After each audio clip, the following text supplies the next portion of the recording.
Assalamualaikum warahmatullahi wabarakatuh. Kami dari kelompok 1 yang beranggotakan Anissa Septiani Rosida, Sonia Aulia Nafika, Arisa Jahwa, Kearinda Sinenafista, Ayu Aulia Dewi, Yolanda Tanjung, dan Anissa Kristianti. Di sini kami akan mempresentasikan materi kami yang berjudul Analisis Portofolio Pelanggan. Baik, pada pembahasan yang pertama yaitu definisi portofolio pelanggan. Istilah portofolio digunakan untuk menunjukkan bahwa dalam Customer Portfolio Analysis atau CPA, pendapatan bersumber dari beberapa grup atau kelompok konsumen. Hasil dari proses ini merupakan klasifikasi pelanggan menjadi kelompok-kelompok berlainan yang kemudian dikelola berdasarkan portofolio atau secara kolektif. Customer Portfolio adalah kelompok pelanggan yang memberikan keuntungan bagi perusahaan. Customer Portfolio bertujuan untuk meningkatkan proses bisnis berdasarkan pada basis data pelanggan. Intinya, tidak semua pelanggan seharusnya mendapatkan layanan yang sama, kecuali menguntungkan secara strategis. Analisis portofolio pelanggan. Customer Portfolio Analysis atau CPA merupakan salah satu tahapan utama pada nilai rantai CRM. CPA adalah suatu analisa dari portofolio pelanggan yang dimana 38 dari pengguna portofolio menunjukkan hasil proses ini merupakan klasifikasi pelanggan menjadi beberapa kelompok-kelompok yang berlainan. Kemudian data tersebut akan dikelola secara kolektif maupun secara portofolio. Untuk itu selanjutnya ada Customer Intimasi CI, merupakan kegiatan analisis yang utama. CPA melibatkan penggunaan data pelanggan dan pasar untuk memutuskan pelanggan mana yang akan dilayani, sedangkan CI melibatkan pemahaman pelanggan dan kebutuhannya. Selanjutnya ada tujuan CPA. Tujuan CPA adalah untuk mengoptimalkan profit yang diperoleh dari seluruh pelanggan dengan menawarkan value atau nilai proportion yang berbeda untuk tiap segmen atau kelompok pelanggan. Portofolio pelanggan. Analisis portofolio pelanggan, analisis terhadap basis dari pelanggan secara aktual dan potensial untuk mengidentifikasi pelanggan mana yang ingin dilayani dan menghasilkan keuntungan di masa yang akan datang. Kemudian ada beberapa perangkat analisis portofolio pelanggan yang digunakan antara lain yaitu analisis SWOT atau Strength, Weakness, Opportunities, Threats. Kemudian ada PES yaitu singkatan dari politik, ekonomi, sosial, teknologi, dan environment. Selanjutnya, saya akan membahas mengenai perangkat analisis portofolio pelanggan. Ada banyak perangkat CPA yang digunakan dalam menganalisis pelanggan, antara lain model CPA Vioka, matriks klasifikasi pelanggan yang diadaptasi oleh Shapiro, peranti 3 dimensi yang dikembangkan oleh Turnbull dan Zolkowski, serta peramalan penjualan. Selain perangkat CPA yang dirancang secara khusus, seperti yang telah dijelaskan di atas, ada beberapa perangkat yang biasa digunakan untuk merencanakan strategi korporat. Strategi ini sangat berguna untuk aplikasi CRM. Namun, perangkat-perangkat ini dioperasikan pada tingkat perusahaan tertentu. Artinya, ahli strategi CRM menerapkan perangkat itu ke perusahaan tertentu untuk membantu dalam penaksiran masa depan pelanggan. Perangkat-perangkat tersebut yang akan digunakan dalam menganalisa pelanggan pada penelitian. Perangkat analisis portofolio pelanggan. Yang pertama, analisis SWOT. SWOT adalah singkatan dari kekuatan stick, kelemahan weakness, peluang opportunities, dan ancaman stakes.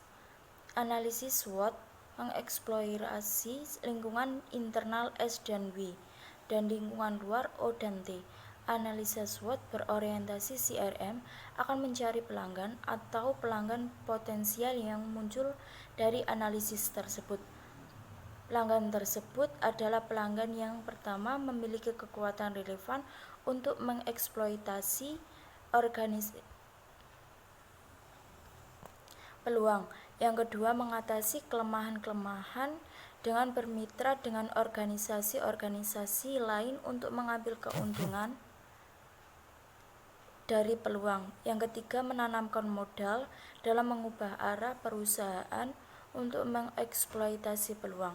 Yang keempat, menjawab ancaman dari luar di pasar mereka ini dengan mengeksploitasi kekuatan mereka untuk diverifikasi. Yang kedua, analisis PESTE atau PES. PESTE adalah singkatan dari kondisi politik, ekonomi, sosial, teknologi, dan lingkungan environment. Sebuah analisis akan mencoba memilih kondisi-kondisi utama yang memiliki dampak terhadap bisnis. Yang ketiga, analisis 5 kekuatan dari Portner. Analisa 5 kekuatan dikembangkan oleh Portner.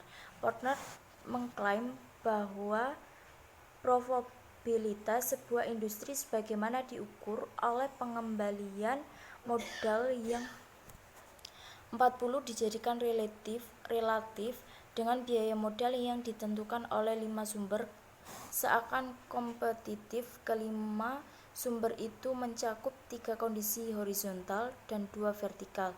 Kondisi-kondisi horizontal tersebut antara lain yang pertama, kondisi dalam bisnis mapan di pasar, yang kedua kompetisi dari pendatang baru potensial, yang ketiga kompetisi dari pengganti potensial. Sedangkan kondisi vertikal mencerminkan pertimbangan-pertimbangan rantai, persediaan dan permintaan. Kondisi-kondisi tersebut adalah daya tawar para pemberi dan daya tawar para pemasok. Yang keempat, matriks BCG atau Boston Consulting Group. Matriks Boston Consulting Group atau BCG dirancang untuk menganalisis portofolio produk perusahaan dengan tujuan untuk menggambarkan apa saja yang diperlukan pada strategi tersebut. Analisis itu mempertimbangkan 2 kriteria, yaitu pangsa pasar relatif dan tingkat pertumbuhan pasar untuk mengidentifikasi di mana profit dan aliran uang tunai didapatkan. Peramalan penjualan. Peramalan adalah pemikiran terhadap suatu besaran, misalnya permintaan terhadap satu atau beberapa produk pada periode yang akan datang. Pada hakikatnya, peramalan hanya merupakan suatu perkiraan, tetapi dengan menggunakan teknik-teknik tertentu, maka peramalan menjadi lebih dari sekedar perkiraan. Peramalan dapat dikatakan perkiraan yang ilmiah.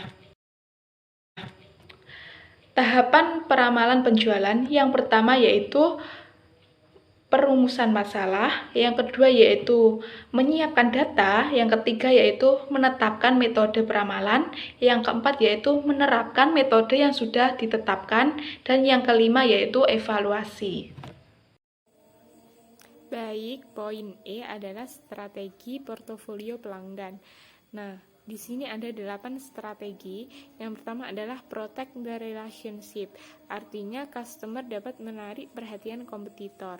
Strategi yang kedua adalah re-engineer the relationship. Artinya customer yang sudah tidak lagi menguntungkan dapat dijadikan customer yang menguntungkan jika biaya untuk melakukan hubungan dan ditekan. Strategi yang ketiga adalah enhance the relationship, yaitu menerapkan upselling dan cross-selling guna memindahkan pelanggan ke tangga nilai yang lebih tinggi.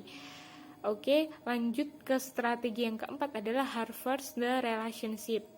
Artinya ketika customer sudah sampai di tahap maksimum, perusahaan ingin untuk memanfaatkan pendapatan dari pelanggan lama untuk mengembangkan hubungan dengan pelanggan yang baru.